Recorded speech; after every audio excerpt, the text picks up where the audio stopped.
Welcome back to Whitt Acres. Today is March 14th. I'm Cody. Echo's there, and we're gardening at home. Let's go.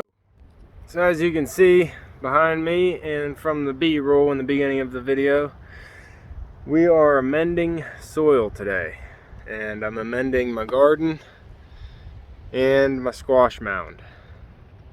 It's where I grow all my pumpkins and my gourds, most of my gourds, and a lot of the squash. So in the garden area where I grow my pumpkins and some of the other vegetables, that is amended with 350 pounds of sand and about 2 backhoe loader buckets of cow manure.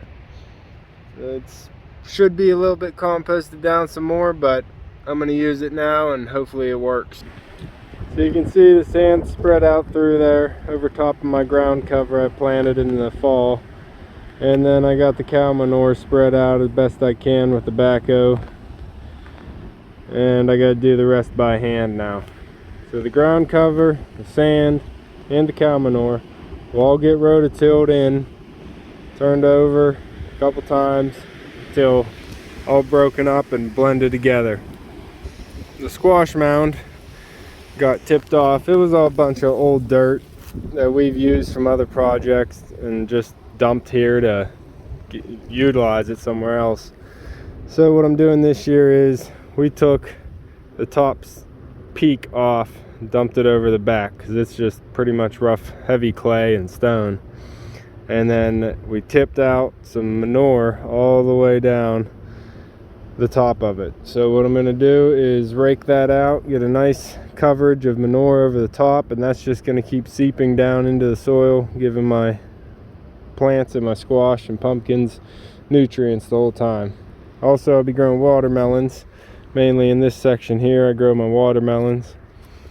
So I'm going to get this all raked out.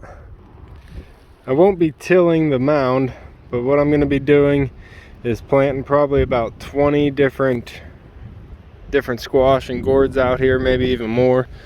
So we took the hoe and scored a line all the way down so that manure can actually fall in. I might even bring out the auger that you might have seen in another video where we were planting our berries in the food forest, and just drill down in each hole to give real good drainage in this mound and somewhere for the roots to push through, because this soil isn't very good. It doesn't have a lot of nutrients in it or organic material. That's why I'm trying to get this cow manure on top so I can start amending this soil mound and I can get more squash and pumpkins. Alright, we got it all spread out. Now it's ready to just sit and wait until the weather warms up enough for the gourds and squash. They want a little bit warmer weather, so I'm going to have to wait till late May here in Zone 6A, Western Pennsylvania, before I can get any of those in the ground. So subscribe down below, and when my video comes out in late May when I'm planting all my squash and gourds, you'll be able to see them up here on the pergola as well, and all across this mound. Alright, see you on the next one.